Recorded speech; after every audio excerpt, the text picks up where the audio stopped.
누가복음 21장 20절에서 28절 모든 것을 이루는 징벌의 날이란 제목으로 공부하겠습니다. 자, 주님께서 일요일에 예루살렘에 입성하십니다. 그리고 월요일에 그 성전에서 장사하는 자들을 이제 내쫓으시는 일을 행하시죠. 이제 이를 통해서 그 유대인들의 종교 자체를 이제 부정하시는 그런 암시를 하십니다. 그리고 화요일에 이제 성전에서 이제 가르치실 때 이제 종교 지도자들이 예수님에게 몰려와서 이제 각종 논쟁이 이제 벌어지게 됩니다. 이제 논쟁이 다 끝난 후에 주님이 이제 헌금하는 모습을 이렇게 지켜보시면서 부자들이 하는 헌금 다 보세요. 그리고 이제 한 가난한 과부가 2렙돈을 헌금하는 모습을 보시면서 이 과부가 드린 헌금이 그 부자들이 드린 거액의 헌금보다 많이 드렸다. 이제 이 말씀을 이제 하십니다. 이제 그 말씀을 옆에서 이제 다 이제 얼마나 많은 사람들이 들었을까요? 그 중에 어떤 사람들이 이거는 좀 너무 지나치다 해서 예수님에게 그 성전을 좀 바라보게 하시면서 그 성전이 얼마나 고비용으로 세워졌는지를 이렇게 언급을 이제 합니다. 즉 좀 알고나 얘기하라는 뭐 이런 뉘앙스다 이렇게 보면 될 겁니다. 그때 이제 주님께서 그 성전이 예루살렘 성전이 돌 위에 돌 하나도 남지 않고 다 무너지게 될 것이다. 이 얘기를 들은 이제 사람들이 언제 그런 일이 벌어질 것이고 그 일이 벌어지기 전에 있을 징조는 무엇이더냐. 이제 이걸 이제 물어보죠. 그때 주님께서 가장 먼저 언급하신 내용이 많은 사람들이 자기를 그리스도라 하는 일이 벌어질 것이다. 그들을 따르지 말라.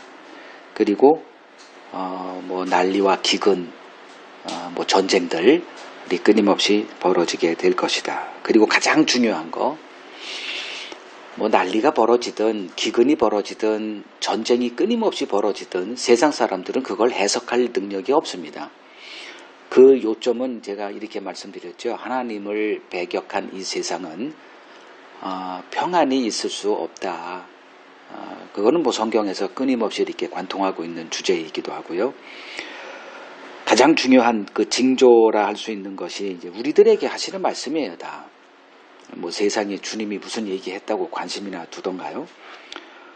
그러니까 이제 그 들을 귀가 주어진 자들을 향해서 이렇게 툭 던지는 내용이다. 이렇게 보면 되죠. 주를 믿고 따르는 자들이 교회죠. 모든 민족에게 미움을 받고 핍박을 받게 될 거지만 끝까지 인내하는 자들이 구원을 얻을 것이다 라는 이제 말씀을 하십니다. 그것이 징조라는 거예요. 그건 우리들이 가슴에 새기고 있어야 되는 내용입니다. 즉 내가 그 예수 믿는 것 때문에 이 세상에서 미움을 받고 그리고 내 모든 기존 질서가 다 무너지고 그러니까 내가 꿈꿨던 것하고 정반대의 모습이 이제 전개가 되죠. 제자들에게는 이 말을 이거는 뭐 있을 수 없는 거예요. 지금 제자들이 왜 주를 따르고 있는지 우리는 지금 한두 번 본 게 아니잖아요.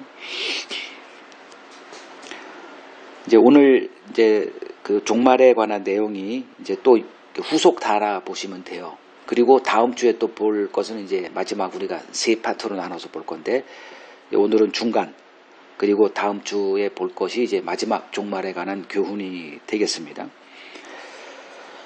자, 20절에서 26절 같이 읽겠습니다.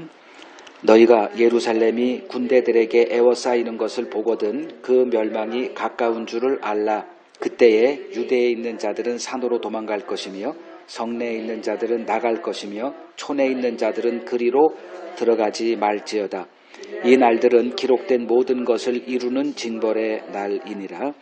그날에는 아이벤 자들과 젖먹이는 자들에게 화가 있으리니 이는 땅에 큰 환난과 이 백성에게 진노가 있겠음이로다. 그들이 칼날에 죽임을 당하며 모든 이방에 사로잡혀 가겠고 예루살렘은 이방인의 때가 차기까지 이방인들에게 밟히리라. 1월 성신에는 징조가 있겠고 땅에서는 민족들이 바다와 파도의 성난 소리로 인하여 혼란한 중에 곤고하리라. 사람들이 세상에 임할 일을 생각하고 무서워함으로 기절하리니 이는 하늘의 권능들이 흔들리겠습니다. 자, 예루살렘이 이방 군대에 포위되는 날이 이를 것인데 이제 이를 보면 멸망이 가까운 줄 알라고 하십니다. 요 구절을 이제 마태복음에서는 여러분들 24장 가보세요. 마태복음 24장 15절 같은 내용인데 좀 어휘가 이제 좀 다른 게 사용이 됩니다. 15절 보면 그러므로 너희가 선지자 다니엘이 말한 바 멸망에 가증한 것이 거룩한 곳에 선 것을 보거든 읽는 자는 깨달아라. 가로 닫고 열고 열고 닫고 그 다음에 16절에 그때 유대에 있는 자들은 산으로 도망가라. 지붕에 있는 자들은 물건 가지러 내려가지 말아라. 뭐 이런 내용이 지금 여기 있는 거 똑같아요. 근데 15절에 있는 멸망에 가증한 것이 거룩한 곳에 선 것을 보거든 즉 이렇게 해석하면 됩니다. 예루살렘 성전 이게 거룩한 것이죠. 거룩한 곳 예루살렘 성전에 멸망에 가증한 것 뭐 우상이다 보면 틀림없어요. 그러니까 이때가 이제 이렇게 예루살렘 성전이 우상 숭배의 거점이 된 것을 보거든. 근데 그렇게 보는 사람 아무도 없었잖아요. 오늘날 기독교가 같은 길을 가고 있다라는 걸 보는 사람들은 뭐 별로 없어요. 그냥 우리는 달라, 뭐 우리는 오라, 그래서 선교사 보내야 돼, 늘 이런 모습으로 서 있고 이때도 마찬가지였고요. 그게 이제 그들에게 종말이라는 거예요. 그걸 설명을 할 겁니다. 오늘 주님이 설명하셨기 때문에 설명이 되는 거고 제가 뭐 추론해서 하는 건 아니고요. 그때 이제 유대에 있는 자들은 산으로 도망가고 성내에 있는 자들은 나가라. 그리고 촌에 있는 자들은 그리로 들어가지 말라고 이제 경고를 하십니다. 그리고 나서 여러분들 줄 쳐야 될 게 22절이에요. 이 날들은 즉 이 종말의 날은 하나님이 딱 주님이 이렇게 딱 정해서 설명을 했어요. 모든 것을 이루는 무슨 날? 징벌의 날이다. 이걸 우리가 알고 있으라는 거예요. 그냥 종말이 이제 세상의 끝 이런 개념이 아니에요. 종말은 징벌하는 날이에요. 모든 것을 이루는 징벌의 날. 그러니까 모든 것, 성경 모든 것, 주님이 말씀하신 모든 것을 이루는 징벌의 날. 그러면 주님이 지금까지 얘기하신 것은 심판이라는 거죠. 성경은 다른 거 없어요. 심판에 관한 내용입니다. 이제 사람들은 이제 이걸 놓고 이제 비아냥하죠. 지가 만들어 놓고 지가 심판한대. 그건 비난 받을만 해요. 그러니까 어떤 사람이 사업을 해서 이제 기업을 만들었는데 그 기업이 망가진 이유는 결국은 그 사장한테 있는 거죠. 근데 그런가요? 뭐 네가 잘못해서 그렇고 뭐 누구 잘못 다 그러지만 결국은 그 큰 실수는 결국은 그 사람이 하는 거예요. 마찬가지로 이 세상이 결국은 이 모양 이 꼴이고 뭐 다 그렇죠. 우리가 사는. 내가 창조주였다면 이렇게 안 만들어가 되잖아요. 그리고 만든 지 얼마 됐다고 벌써 홍수 심판으로 뭐 후회하고 아이고 뭐 사탄도 제대로 처리도 못하고 뭐 이렇게 좀 그래 뭐 이래서 이게 말이나 되는 종교냐 이거 좀 제대로 좀 만들지 이렇게 비아냥거리는 거리가 되잖아요. 그래서 우리가 하나님의 큰 그림을 그릴 수 있어야 이제 이런 비아냥거리 있잖아요. 왜 선악과는 만들어놔가지고 그거 한두 번 그러는 게 아니죠. 저도 젊었을 때 그 선악과 문제는 이게 빅퀘스천 크게 있는데 기독교라는 걸 내가 감히 뭐 폄훼할 만한 건 안 되고 그냥 수용하는데 이 빅퀘스천은 언제나 있더라고 여기에. 14만 4천도 어렸을 때는 이미 나는 아니야가 되는 거고, 뭐 여러 가지 그냥 뭐 알지도 못했는데 내 스스로 판단해가지고 한 게 한둘이 아니죠. 심판에 관한 내용도 똑같아요. 근데 주님은 기록된 모든 것을 이루는 징벌의 날이 될 것이다 이렇게 얘기하십니다. 자, 성 안에 24절에 성 안에 있는 자들이 칼날에 죽임을 당하며 모든 이방에 사로잡혀 갈 것이다 라고 말씀하시며, 사람들이 이 일을 생각하고 무서워하여 기절할 것인데 이는 하늘의 권능이 흔들릴 것이다. 그러니까 이제 하늘의 권능이라는 게 뭔지는 모르지만 이건 우주적인 어떤 거로 이렇게 생각이 되죠. 별이 떨어지고 뭐 아니면 그건 우리가 뭐 어떻게 되는지 잘 모르죠. 그러니까 이 우주의 신비가 우리에게는 좀 더 이렇게 뭐 망원경이라든가 뭐 우주선을 보내서 화성까지도 보내잖아요. 갤럭시가 몇 개고 뭐 이런 것들을 알고 있는 우리들은 뭐 그림이 좀 뭐 어떻게 되겠지만 당시에는 이거는 신비의 영역이에요. 어떻게 해석했을지는 모르죠.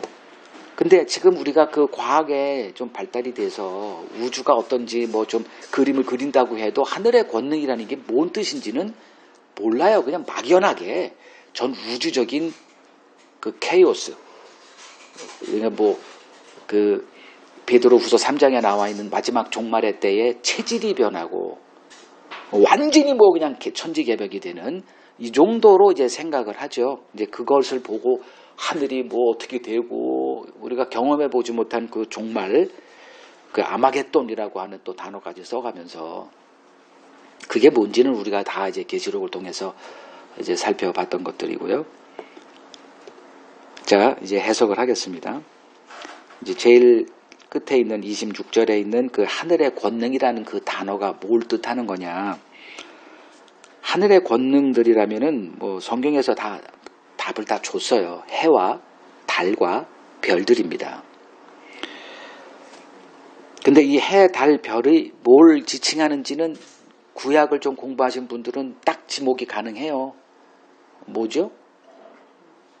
응? 우상이라고? 그건 어디에서 배웠습니까?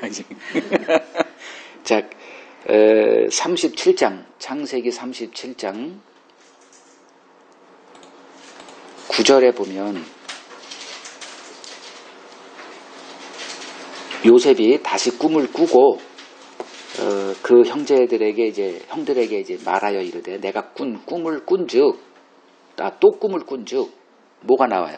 해와 달과 11별이 내게 절하더이다. 그러니까 곡식 단으로 한번 꽂다가 이제는 좀 더 그 세밀하게 구체적으로 이것 때문에 나중에 이 꿈을 기억을 해요. 그 형들이 자기에게 찾아와서 이렇게 절하고 하는 모습을 보고 그때 이제 실마리를 찾는 거예요. 내가 왜 총리가 됐지가 되는 거예요. 그래서 자기가 선발대라는 것을 깨닫게 되고 복수는커녕 하나님의 섭리 가운데 내가 먼저 뽑혔구나. 그것이 이 꿈의 의미였구나. 그러니까 저항할 수 없는 하나님의 거대한 계획 속에 완벽히 순복하고 이제 아브라함에게 계시된 430년 후에 다시 나가게 된다는 걸 다 이제 그림을 그리고 고센 지역에 가장 그들이 나아갈 때 가장 쉽게 나갈 수 있는 고센 지역으로 정착을 하게 이렇게 일을 하죠. 자, 여기서 그 하늘의 권능, 즉 해와 달과 11별, 즉 여기서 말하는 26절에 하늘의 권능이 흔들리겠다. 요게 해석이 되면 주님이 지금 뭘 얘기하시는지가 이제 해석이 되죠. 보통 이 구절을 보면서 마지막 때에 이제 전 우주적으로는 어떤 그 뒤흔듦, 다시 이제 하나님의 새 땅과 새 하늘을 창조하시는 것으로 이렇게 연결이 되는데, 이 하늘의 권능이 뭘 의미한다는 것만 알게 되면 지금 이 종말은 다른 종말이 아니라 예루살렘의 멸망을 얘기하는 것이다. 즉 예루살렘의 멸망을 하늘의 권능들이 흔들리는 것으로 주님이 이렇게 얘기를 이제 하고 계십니다. 여기서만 얘기하는 게 아니라 그 요엘서 2장 10절을 보면 그 앞에서 땅이 진동하며 하늘이 떨며 해와 달이 캄캄하며 별들이 빛을 거두도다, 이런 말이 나와요. 여기서도 마찬가지죠. 예루살렘이 바벨론의 침공을 받아 황폐해질 날을 지금 요엘이 내다보고 예언하고 있는 거예요. 우주적인 어떤 그 멸망을 얘기하는 게 아니라 예루살렘의 멸망을 지금 계속 선지자들이 얘기해 왔던 겁니다.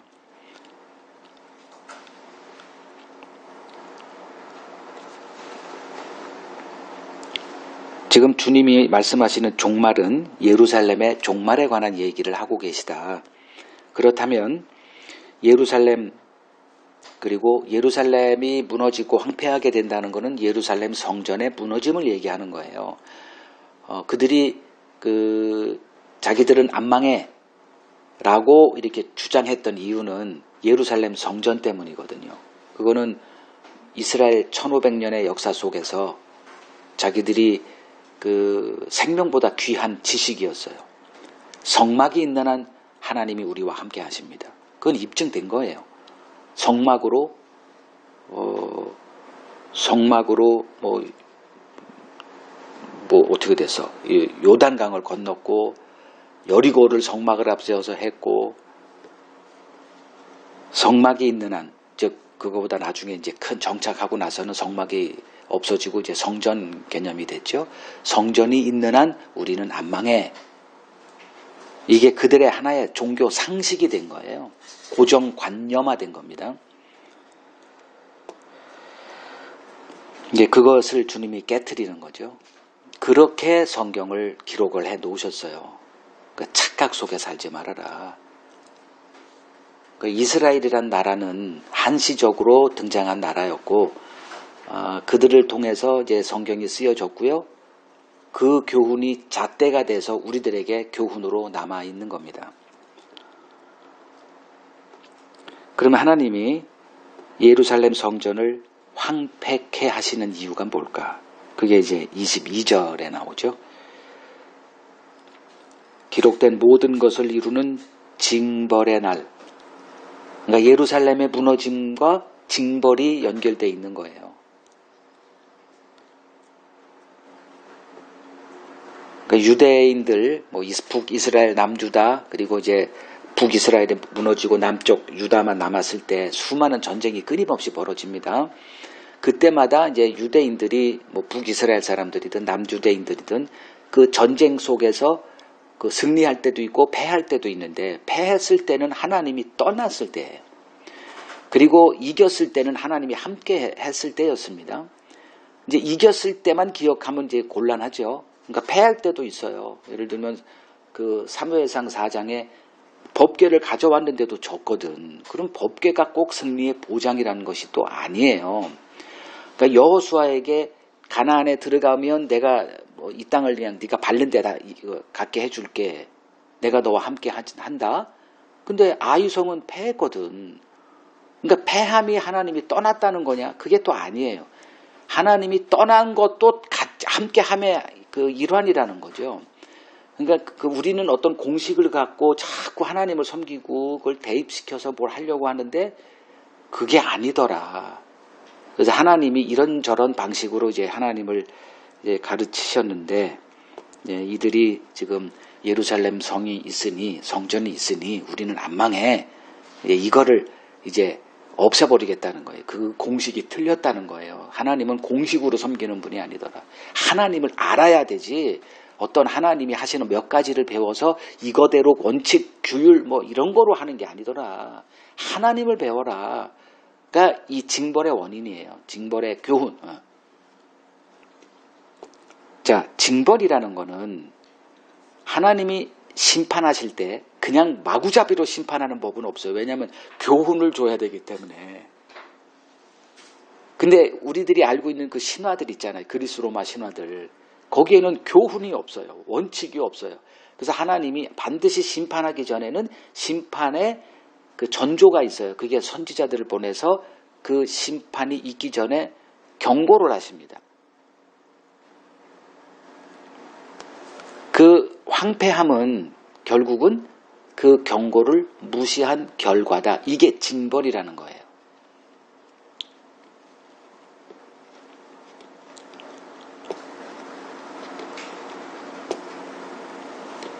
그래서 마태복음 23장을 보시면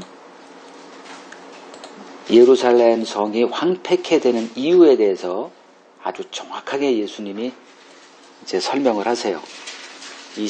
마태복음 23장 37, 38절 예루살렘아 예루살렘아 선지자들을 죽이고 네게 파송된 자들을 돌로 치는 자여 암탉이 그 새끼를 날개 아래 모음같이 내가 네 자녀를 모으려 한 일이 몇 번이더냐. 그러나 너희가 원하지 아니하였도다. 보라 너의 집이 황폐하여 버려진 바 되리라. 예루살렘 성전은 안 망해야 돼요. 근데 이 공식이 몇 번 무너진 적이 있거든. 그러면 이게 안 통한다는 쯤은 알았어야 되는데 이게 안 통한 거 있거든. 이게.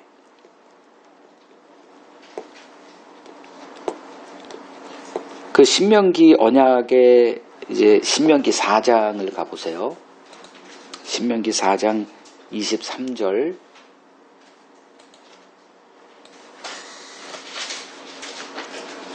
그 신명기는 이제 율법을 다시 한번 강론한 책이죠. 그래서 율법이 뭘 얘기하는 책이냐 공부하고 싶으시면 이제 신명기를 공부하면 돼요. 근데 한번 대한민국 사람으로 태어나서 죽기까지 헌법 공부하는 사람은 아주 적죠. 변호사, 뭐 검사, 뭐 요 직업을 택하기 전에는 그것처럼 신자였어도 신명기 공부하는 사람들은 그렇게 많지는 않더라고요. 제가 권면드리고 싶은 것은 헌법쯤은 한 번쯤 좀 이렇게 면밀하게 공부를 해 보시라. 그래야 계속 율법에 대해서 언급이 되거든요. 그럼 율법도 알지도 못하고 뭐 율법 뭐 이게 한다는 건 좀 그렇죠. 자, 여기서 이제 경고가 나옵니다. 스스로 삼가 조심해서 너희 하나님 여호와께서 너희와 세우신 언약을 잊지 말고, 그 언약의 핵심 내용은 우상 섬기지 말라는 거예요. 우상을 섬겼다는 것은 하나님과 언약을 깨뜨렸다는, 즉 하나님을 버렸다가 됩니다. 내가 언제 하나님 버렸어? 이건 말이 안 되는 거예요. 그러니까 하나님의 말씀을 바로 이해하려면 이제 이런 것들을 좀 연구를 좀 해야 되거든요. 나는 하나님을 잘 섬겼지만 어떻게 잘못이니까 뭐 우상을 섬겨, 그건 좀 봐주세요. 이게 안 되는 거예요. 우상을 섬겼다라는 것은 하나님과 언약을 깨뜨렸다가 돼요. 그러면 언약이라는 것은 그 법칙이라는 거거든요. 이게 법이에요, 언약이. 그래서 율법 언약, 그리고 이제 새 언약, 옛 언약은 이제 율법 언약을 얘기하죠. 이 율법 언약은 실패가 예정된 언약이라 뭐 계속 얘기했던 거고요. 그 우상을 이제 이렇게 섬기는 거에 대한 경고가 돼요. 그리고 24절 질투한다. 하나님은 질투하는 분이다. 질투라는 거는 뭐 좀 세죠. 그러니까 질투라는 거는 사랑하는 관계 속에서 나오는 단어예요. 내가 너희에게 이만큼 사랑했는데 너희가 이제 그 은혜 안에서 나와 언약을 맺었지 않았니? 근데 내 언약을 어긴다? 이것은 하나님의 마음에 보통 상처를 주는 게 아닌 이런 의미가 다 담겨 있죠. 소멸하는 불이다 이렇게 나와요. 그래서 우상을 섬기면 어떻게 되느냐? 26절 그 땅을 내가 줄 텐데 거기서 오래 가지 못하고 전멸될 거다. 뭐 그리고 내 뭐 여러 민족에게 쫓겨나게 할 것이다. 흩을 거다. 뭐 이런 것들이 있잖아요. 거기서 그렇게 니들이 원했던 우상을 그냥 섬기고 살 거야. 이제 이렇게 이제 이게 언약의 내용이에요. 즉 언약을 어기면 예루살렘 성전이고 뭐고 아무 의미가 없다는 거예요. 이게 다 전멸된다는 것 중에 뭐가 포함되냐면 예루살렘 성전이든 뭐가 됐든 싹 쓸어버리겠다는 거예요. 아무 의미가 없다 그건.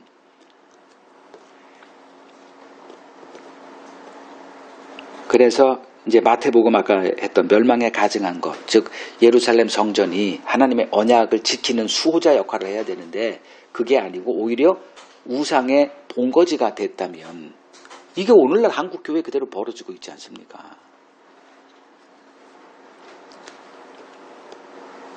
자, 21절에서 이제 주님이 어떤 말씀하시냐면 유대에 있는 자들은 산으로 도망치고 성내에 있는 자들은 나가고 촌에 있는 자들은 그 성으로 절대 들어가지 마. 이렇게 경고하세요. 그 이유는 예루살렘이 황폐케 될 것이기 때문에 그래요. 왜 망하는 곳으로 가냐 이거예요. 있는 사람도 나가야 되는데 왜 거기로 모여드냐 이거예요.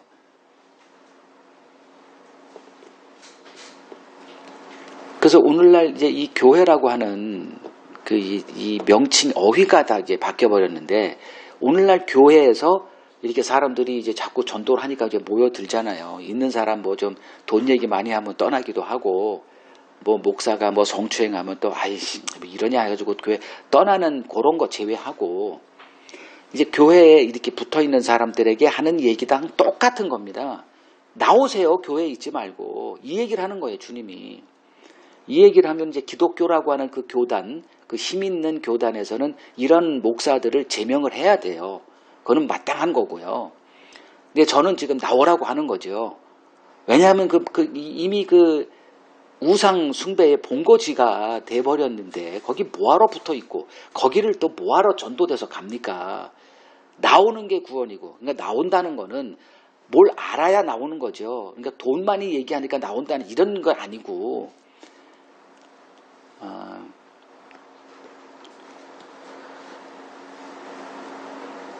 지금 주님께서 이렇게 말씀하시는 이유는 그 예루살렘이 하나님의 진노의 타겟이 되어버렸기 때문에, 왜 하나님의 진노에 너희들이 들어가느냐 이 말씀을 지금 하시는 겁니다. 이제 로마 군대가 성 밖에 에워싸고 있는 상황에서 성 밖으로 나간다는 것은 이제 죽음을 의미하죠. 요거는 이제 실제 벌어진 역사적인 그거고, 우리는 그거보다는 이렇게 말씀하시는 그 의도를 이제 우리가 봐야 되는 거죠.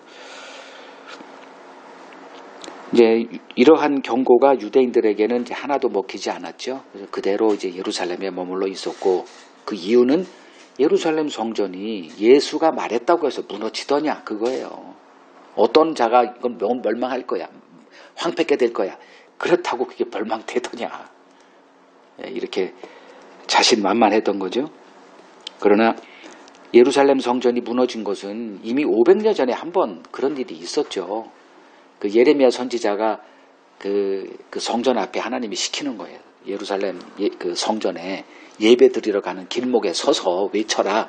뭐라고 외칠까요? 이 성전을 하나님의 전이다, 하나님의 전이다 하는 거짓말 믿지 말라. 요 얘기 좀 해줘. 이게 교회 입구에 가가지고 그 얘기를 하라 그러니까 이 예레미야가 죽을 맛입니다. 아니 좀 적당히 좀 시키세요. 내가 날 부르실 때 내가 안 한다고 했잖아요. 뭐 이제 계속 이렇게 뭐 어떻게 하나님이 시키는데, 선지자가 뭐 자기 말 하려고 하는 것도 아니고. 그 예레미야 26장을 보세요. 아예 노골적으로 26장 예레미야 26장 1절을 보면 여호와께서 이제 예레미야에게 말씀이 임해요. 너 또 가라. 어디로 갈까요? 성전 뜰에 가래. 이제 성전 뜰에서 뭔 얘기를 할까요? 한마디도 가감하지 마. 그리고 6절 5절 6절 내가 너희에게 나의 종 선지자들을 꾸준히 보내 그들의 말을 좀 들어라 했으나 너희가 안 들었다. 그래서 결과가 26절에 내가 이 성전을 뭐같이 되게 해요? 실로같이 되게 하겠다. 아주 진멸해버리겠다는 거예요. 이 성을 세계 모든 민족의 저주거리가 되게 하리라. 이 얘기 절대 가감하지 말고 그대로 전해. 오늘날 목사들이 이 얘기를 안 해요. 성경을 좀 공부했으면 지금 오늘날 한국교회만 얘기해야지, 뭐 내가 영어로 하는 것도 아니고. 저는 그래도 다른 목사들보다는 좀 혜택을 많이 입어서 해외에 많은 데를 가볼 수 있는 기회가 주어졌기 때문에 좀 더 낫겠지만, 뭐 하여간에 한국교회만 얘기하면 이거는 교회가 아니죠. 지금 그런 얘기를 지금 하는 거예요. 그럴 때 7절 예레미야가 여호와의 성전에서 이 말을 해요. 제사장과 선지자 모든 백성이 들어요. 그리고 8절 예레미야가 여호와께서 명령하신 말씀을 모든 백성에게 전하기를 마치자 제사장들과 선지자들과 모든 백성들이 그를 붙잡고 이르되 너 죽여버릴 거야. 이게 선지자가 가야 될 길이었어요. 예레미야는 끊임없이 왜 하필이면 요때 부름받아가지고 예루살렘 멸망과 함께 그도 멸망당해야 되고 아주 비참한 최후를 당하게 되는데 예루살렘 성전 멸망한다 그랬어요. 아무도 안 믿었어요. 그 입을 막을 그 일만 이 백성들이 했고요. 선지자들도 제사장들도 마찬가지고요. 결국 예레미야가 옳았죠. 옳으면 뭐해? 예레미야도 같이 망해야 되는데. 이러한 그 역사의 교훈이 뭐 1000년 전도 아니고 500년 전이에요.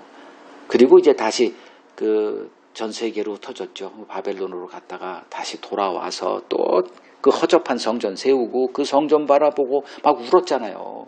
옛 성전의 그 아름다운 웅장함 이거는 그냥 그러면서 이제 막 울기도 하고 그리고선 지금 하다가 이제 헤롯이 또 성전을 짓고 그 성전이 또 우리와 있으니 우리는 안 망해가 계속 반복이 되죠. 이같이 인간은 역사의 교훈에서 교훈을 얻지 못하는 존재들이다. 그래서 이 신약 성경 하나면 되는 거예요. 여기서 하나님의 그 기준을 배웠다면 이제 제대로 되는 거죠.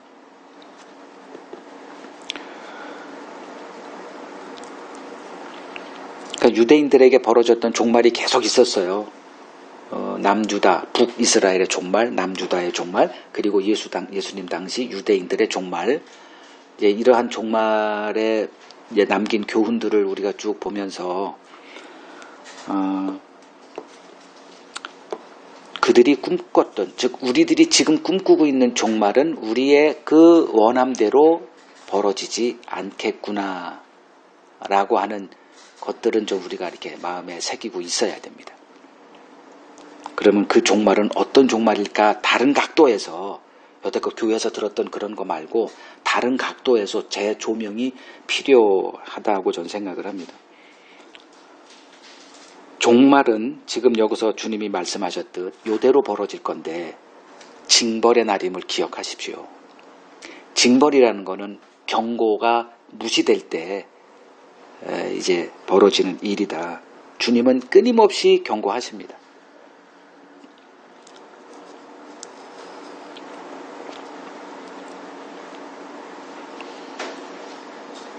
종말의 교훈은 징벌이란 단어에 다 담겨 있어요.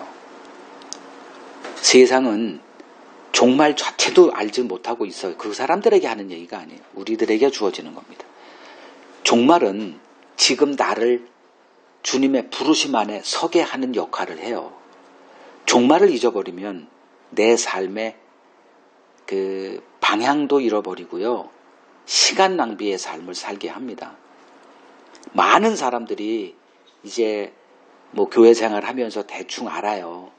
어떻게 신앙생활 하고 그리고 이제 천국 간다는 것도 다 확신해요. 그리고 어떻게 살아가느냐? 이제 놀고 먹는 일에 이렇게 빠져 있더라고. 토요일 날 시간이 있고 돈 있으면 뭐 합니까? 대부분 맛집 찾아가고요. 친목 다지고요. 이제 이러한 것들을 막아주는 역할을 하는 게 종말이에요. 그래서 우리가 종말을 기억을 해야 되는 거고요. 27절 갑니다. 27절 읽겠습니다. 그때의 사람들이 인자가 구름을 타고 능력과 큰 영광으로 오는 것을 보게 될 것이다. 이렇게 말합니다. 지금 인자는 고난과 연결된 거죠. 즉 무슨 일이 있어서 오신 거예요. 그리고 그 일을 완수하셨습니다. 우리의 속량을 이루셨어요. 그리고 이제 다시 오시는 그분은 그런 모습으로는 안 오죠. 어떤 모습으로 오느냐? 구름을 타고 능력과 큰 영광으로 오십니다. 그때 사람들이 이걸 보게 된다?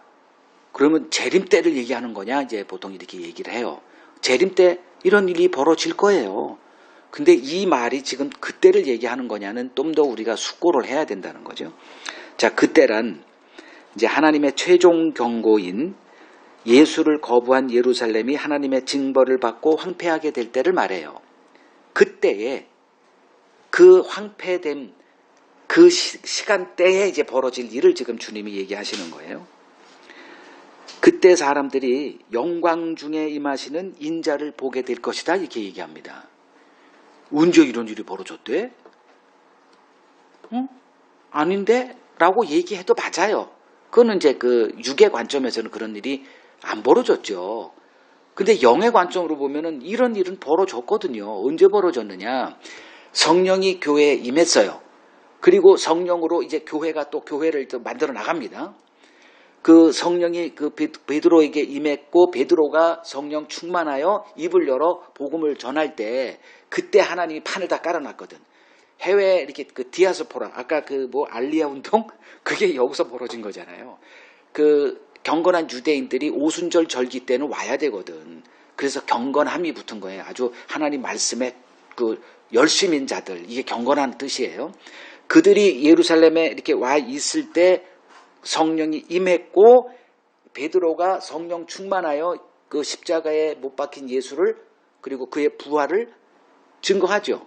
그때 사람들이 찔려 니들이 죽였다고 하는데 그게 믿어져. 그들은 예수 죽인 거 십자가 근처도 안 와봤는데 그게 믿어지면서 어찌할 꼬가 되면서 이제 성령이 임할 것이고 예수가 너희들에게 임할 것이고 뭐 여러 가지 얘기를 하잖아요. 이때 그들이 예수를 어떤 자로 봤을까? 이렇게 본 거예요. 구름을 타고 능력과 큰 영광으로. 이건 다 우리들이 그리스도인이 되는 순간에 다 경험하는 겁니다. 십자가에 잡혀 돌아가신 그 연약한 죄인 중에 하나로 치부되고 조롱의 대상이 됐던 그 약한 나귀 새끼 타고 그 얼마나 흉측한 모습입니까? 완전히 조롱도 그런 조롱의 대상이 아니죠. 근데 그분이 만왕의 왕이다. 이걸 보는 자들이 그리스도인 우리들 아닙니까? 그 인자가 구름을 타고 능력과 큰 영광으로 오는 것을 지금 보는 자가 복 있는 자다. 성경이 이렇게 말합니다. 주님이 재림 때 봤다? 그건 너무 늦은 거예요. 그건 안 되죠. 그때 그걸 보면 지금 봐야 되는 거예요. 지금. 그래서 그분의 다스림을 받고 내 인생이 이렇게 사는 게 아니구나. 이게 종말의 교훈이에요.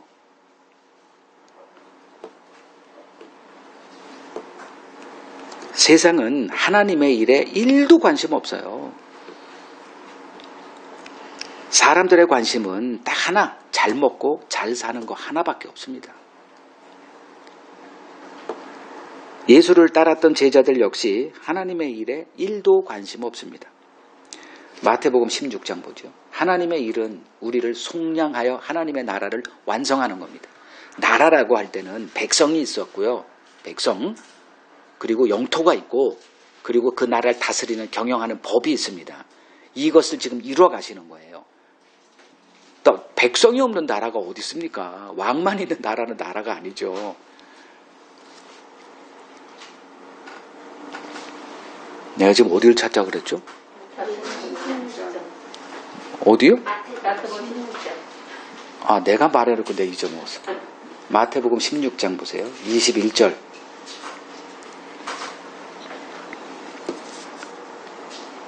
이제 예수님께서 비로소 이때부터 그러니까 때가 이르기까지 그걸 다 감추고 있었죠. 어느 때가 되니까 제자들에게 이걸 딱 드러내시는 거예요. 십자가 사건입니다. 그러자 반응이 22절에 웃기는 소리 마로. 예수가 흥해야 내가 흥했는데 예수가 죽어? 그럼 우리가 어떡하지? 왜 따랐게? 오늘날 버전으로 하면 내가 어떡하지? 신앙생활 왜 했게? 이런 자들이 다 이런 자들입니다. 누구를 섬겨요? 23절에 보니까 하나님을 섬겨요? 사탄을 섬겨요? 사탄이다 네가 이렇게 되는 거예요. 네가 하나님의 일을 생각하지 않고 도리어 사람의 일을 생각하노다. 이거 뭐 다 알고 있죠. 주님이. 그들이 지금 뭐 때문에 자기를 따르고 있는지 그거 모르시고 불렀어요. 그냥 말을 하는 거예요. 우리더러 좀 생각 좀 하고 좀 신앙생활 하라고. 우리들의 생각은 하나님의 그 일이 아니에요. 우리들의 마음속에는 내일 사람의 일, 잘 먹고 잘 사는 거, 이왕이면 경쟁해야 되잖아요. 남보다 잘 살아야, 그러니까 남을 짓밟고 올라서야 좀 좋은 거 먹는다는 거 다 알아요. 그게 사람의 일이거든요. 예수를, 자기들은 안 되니까 예수를 이용해서 그 남들이 그 하는 그 성공의 그 자리, 그걸 가겠다는 거예요. 이게 사람의 일이잖아요. 왜 예수 믿습니까? 오늘날 사람들이 왜 교회를 다닌다고 생각하세요? 그 누가복음 18장 한번 보실래요? 우리가 봤던 건데 뭐 다 잊어먹었겠지. 누가복음 18장 31절. 이제 예수님께서 이제 십자가 사건을 또 얘기하세요. 요 때가 아마 네 번째인가 이렇게 누가복음에만 그럴 거예요. 내가 예루살렘에 올라가노니 선지자들을 통하여 기록된 모든 것이 내게 응하리라. 인자가 이방인들에게 넘겨져 희롱을 당하고 능욕을 당하고 침뱉음을 당하겠으며 그들은 채찍질하고 그를 죽일 것이나 3일 만에 다시 살아날 거야. 자, 반응이 어떻습니까? 34절. 하나도 깨닫지 못해. 근데 그것을 뭐라고 설명하냐면 그 말씀이 감추었다. 자, 감추었다를 내가 그때 해석을 해줬어요. 무슨 뜻입니까? 하나님의 말씀은 이렇게 감춰져 있기 때문에 하나님이 와서 이렇게 하기 전에는 안 보이더라. 뭐 그런 말도 있지만 본질적으로 왜 우리가 하나님의 말씀이 안 들려요? 이게 사람이 하는 말이에요. 예수님이 하늘의 언어로 이래가지고 뭐 감춰졌다가 아니라 그때 당시 시장 언어, 히브리인들이 쓰는 그 아람어로 평이하게 다 말한 거예요. 나 맞을 거야. 뭐 맞는다는 게 뭐 특별하게 맞는 게 아니고 그냥 뺨때기 맞을 거고 죄수들이 채찍에 맞는 그거 맞을 거고 그리고 뭐요? 죽어. 뭐 예수의 죽음은 뭐 신비한 죽음인가요? 그냥 개 죽음을 죽을 거고 이 얘기를 했는데 이걸 못 알아들어요. 하나도 뭐요?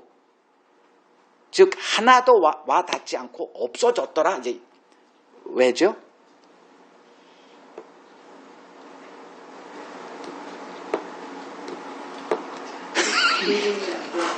어? 그 말을 받아들이려면 자기 부인이 되어야 되는데 자기 생각을 내려놓을 수 없어. 그냥 자기들 생각이 꽉 차 있는데 그게 와 닿겠어요. 여러분들이 지금까지 신앙생활 해오면서 성경이 왜 하나님의 지금 이렇게 제가 콕콕콕 집어서 하는 거는 하나도 없고 다른 것들로 꽉 채워가지고 그런 그림을 그리고 신앙생활을 했겠냐는 거예요. 다 자기들의 일로 꽉 차 있는 거예요. 이걸 조장하는 자들이 오늘날 목사라 하는 자들이고요. 목사들의 마음도 똑같으니 거기서 나올 수 있는 게 뭐 뻔한 거죠. 예수님을 참 잘 섬기십니다. 하나님이 복 주실 겁니다. 이게 입에 뱄어요. 그래야 목회가 되니까.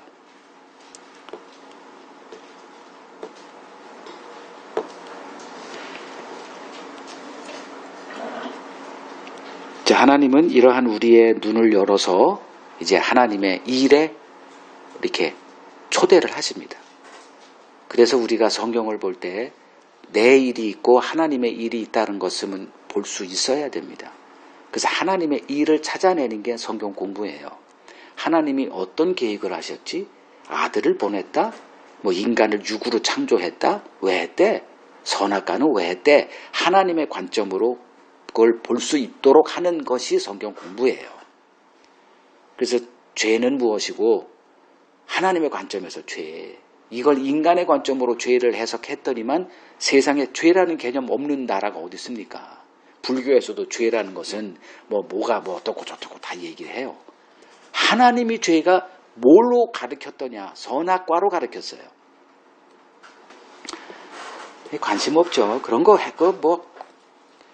그거 소비가 없으니까 공급도 없는 거예요. 그거 관심 없어요. 어떻게 하면 성령 받지? 아까 집사님이 얘기했던 것처럼 성령 왜 받아야 돼요? 하나님이 성령을 주시겠다고 했어요. 그거 왜 받아야 되죠? 받으니 좋으니까 받으라고 그랬겠지 못하 이거예요. 이러한 인간의 마음에 하나님의 말씀이 어떻게 될까요? 아무리 하나님 말씀 얘기해도 다 인간 중심으로 다 우리가 변형을 시킵니다. 성경을 1000번만 뭐 만년 읽어도 다 내 성경으로 막 이렇게 만드는 게 인간이에요. 이제 이러한 우리의 눈을 하나님이 열어주셔요. 그리고 자신의 아들을 이 세상에 인간의 몸으로 보내신 하나님의 일에 눈에 열리게 하십니다. 그때 이 하나님의 일이 보이기 시작해야 됩니다. 그러면 그때부터 내 관심사가 이렇게 조금 내려놓게 돼요. 그리고선 이제 하나님의 일로 채우는 작업이 이제 되어져요. 이걸 새 피조물이다. 성경이 얘기하는 개념이 그거예요. 누구든지 그리스도 안에 있으면 새 피조물, 아까 얘기했죠. 그 쿤타킨테를 알아가는 그 과정, 내 출생의 비밀, 내 관점, 인간의 관점이 아니라 하나님의 관점. 이건 커져요. 이제 커집니다. 작은 거 가지고 하는 게 아니라 이제 하나님의 일에 참여하는 자가 이제 되어집니다. 빌립보서 1장 20절만 보더라도 이게 사람에게서 나오는 게 아니에요. 빌립보서 1장 20절은 나의 간절한 기대와 소망을 따라 아무 일에든지 부끄러워하지 아니하고 지금도 전과 같이 온전히 담대하여 살든지 죽든지 내 몸에서 그리스도가 존귀하게 되려 하려 하나니. 이런 말은 사람에게서 나오는 게 아닙니다. 이건 인간의 육에서 나올 수 있는 말이 아니에요. 뭐 사도 바울이 이런 사람이어서 그런 게 아니에요. 눈이 열렸더니 그리스도 안에서 자기 출생의 비밀이 드러나요. 담에색에서 부른 게 아니라 태에 있을 때부터 나를 택하신 자가 나를 지금 불렀다. 그러니 지금까지 내 모든 삶은 내가 가말리엘의 수제자는 뭐 안에 그 문화생이 돼서 율법을 배우게 한 것도 하나님의 섭리였고 모든 게 다 해석이 되는 거예요. 그럼 출생 이전에는 나는 뭐였는까지도 해석이 되더라 이거예요.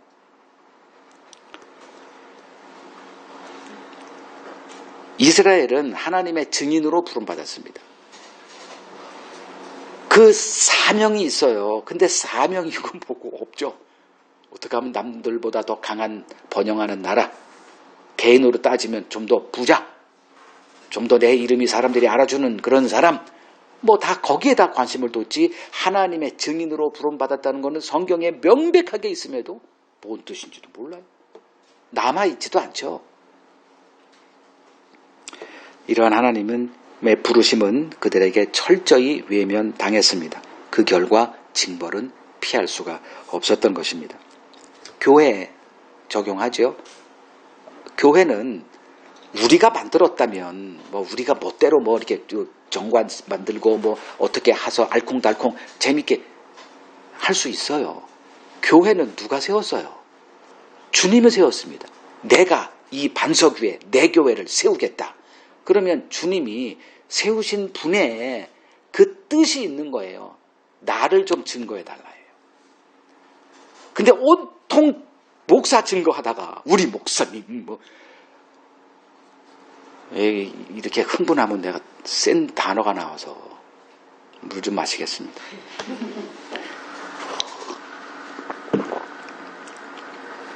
하나님은 교회에게 어떤 일을 맡기셨어요. 왜 그걸 무시하냐는 거죠.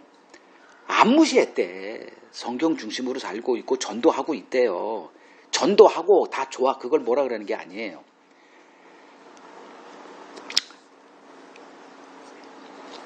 교회는 예수가 이 세상의 유일한 왕임을 아는 자들입니다. 그래서 요 27절에 그때 사람들이 인자가 구름을 타고 능력과 큰 영광으로 오는 것을 보리라. 봤냐고요. 그때 이걸 보면 안 된다 그랬죠. 그때 보면 이미 인생 종친 거예요. 지금 그걸 봐야 되는 거예요. 예수님이 누구신가. 성경을 보면서 우리가 예수가 누구라는 걸 보지 못했다면 이미 마음속에 뭐가 있다는 것쯤은 추측할 수 있죠. 안 보이는 거예요. 그런 게.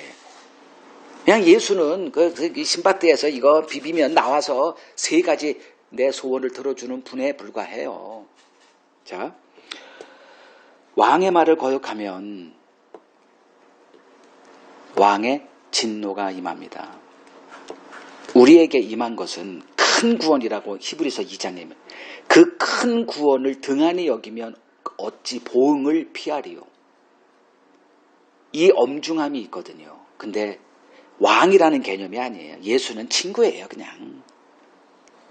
내가 뭐 마음에 상처가 있을 때 예수가 뭐 이런 쪽으로만 하지 왕으로 생각을 안 해요. 왕의 그걸 저때 한번 얘기했죠. 소명, 왕의 부르심. 왕의 부르심을 거역하면 죽음밖에 없어요. 근데 우리는 소명이고 뭐고 간에 그냥 다 우리 수준으로 다 맞춰놨어요. 그냥. 신자는 왕의 부르심을 받은 자들입니다. 재림의 날, 그분 앞에 우리가 서는 날 재림이에요. 지금 주님이 맡기신 일이 있거든. 그거에 관심을 갖고 사는 자들이 교회여야 합니다. 맡긴 일이 있다. 이거 잊지 마십시오. 나는 맡겨진 일이 있어. 어려서부터 이 맡긴 거를 좀 이렇게 하는 사람으로 키워야 돼요. 그래서 나중에 주님을 알게 되고 주님이 내게 이걸 맡기셨구나 하면 그 사람은 그것대로 또 하더라고. 근데 일을 맡겼는데 대충 하는 사람이 있죠. 꼭 주의 일도 그렇게 하더라고요.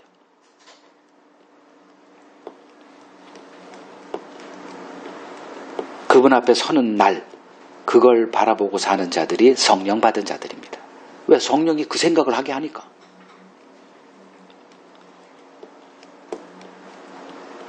이걸 알게 되면 성령 받지 말아야 되겠구나라는 소망이 생길 겁니다. 내 인생 아이고 이거 내가 원한 게 아닌데. 지금 주님이 맡기신 일에 충성하며 사는 자들은 주님이 구름을 타고 능력과 큰 영광으로 다시 오시는 그날이 영광의 날이 될 거예요. 그 영광의 날이 이르기 전에 우리는 할 일이 있습니다. 주님께 맡은 게 있어요. 이 일로 인해서 주의 고난에 함께 참여하는 자들이 교회입니다. 이 맡은 걸 생각하지 않으면 고난은 없어요. 편해요. 그냥 누리면서 합니다. 근데 그 맡겨진 게 있다는 것 때문에 바울이 끊임없는 죽음의 길을 갈 수밖에 없었죠. 그래서 나는 매일 죽노라. 그게 고난에 관한 얘기를 한 거예요. 그 고린도전서 15장 거기 끝에 보면 나는 날마다 죽노라. 그게 뭔 소린가 봤더니 맡겨진 일 때문에 그래요. 그래서 끊임없이 거길 간 거예요. 그러다 보니 늘 죽음이 그를 기다리고 있었고요. 이들만이 주님이 다시 오는 그날의 주님의 영광에 이제 참여하게 될 겁니다. 28절 읽겠습니다. 이런 일이 되기를 시작하거든 일어나 머리를 들라 너희 속량이 가까웠느니라 하시더라. 자, 이런 일이 시작되거든, 즉 이런 일에 눈이 열리거든, 이제 그런 뜻이에요. 이런 종말이 이런 거였구나에 이제 눈이 열리거든 뭐 하라?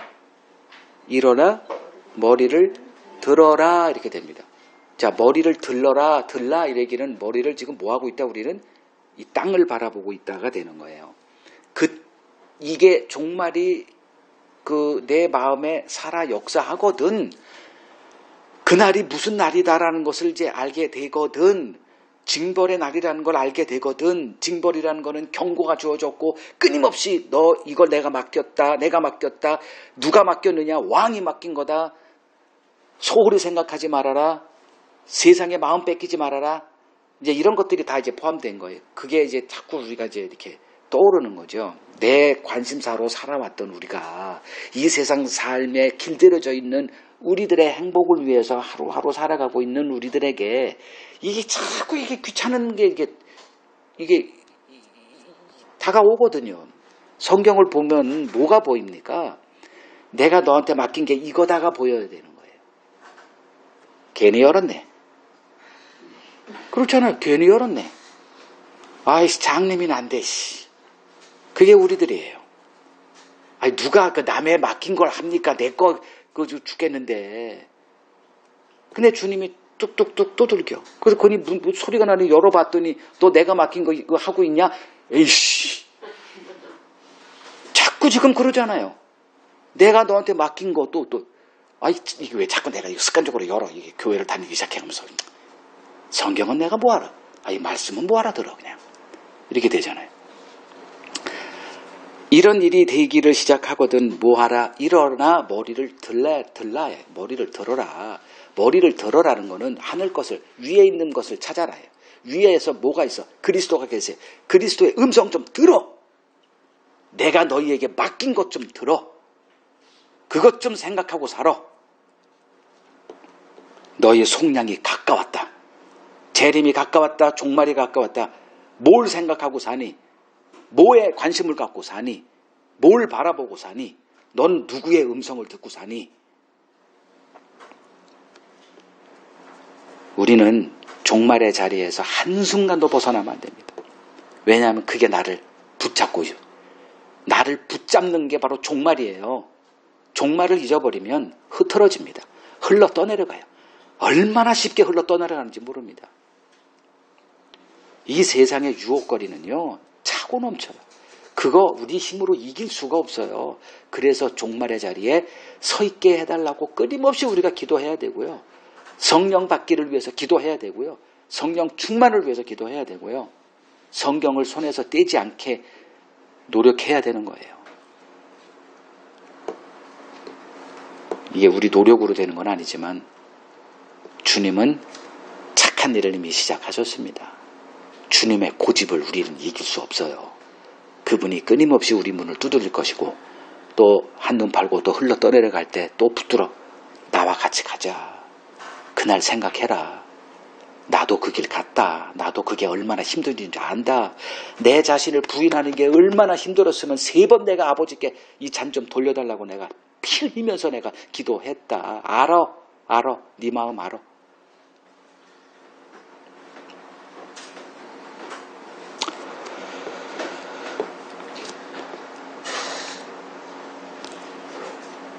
종말을 바라볼 때 지금 이 세상의 길이 어떤 길인지가 보여집니다. 이것이 우리들에게 참 어려운 숙제로 다가옵니다. 주님이 말씀하신 종말의 세계는 너무나 비현실적이에요. 어느 누구하고도 대화할 수가 없어요. 이 종말에 웃기는 소리 마라 그냥 바보가 돼요. 아무도 종말에 관심 없어요. 근데 우리는 종말을 기억해야 됩니다. 그래야 일어나 머리를 들 수 있기 때문에. 종말은 하나님의 징벌이 행해지는 날입니다. 이 세상에 속한 자들은 이러한 하나님의 일을 알지 못합니다. 그 종말은 이 세상이 버려버린 예수가 구름을 타고 능력과 큰 영광으로 오시는 날입니다. 그래서 그분 앞에 설 준비를 우리가 해야만 하는 것입니다. 우리는 그리스도 안에서 하나님의 진노와 상관없는 자들로 존재합니다.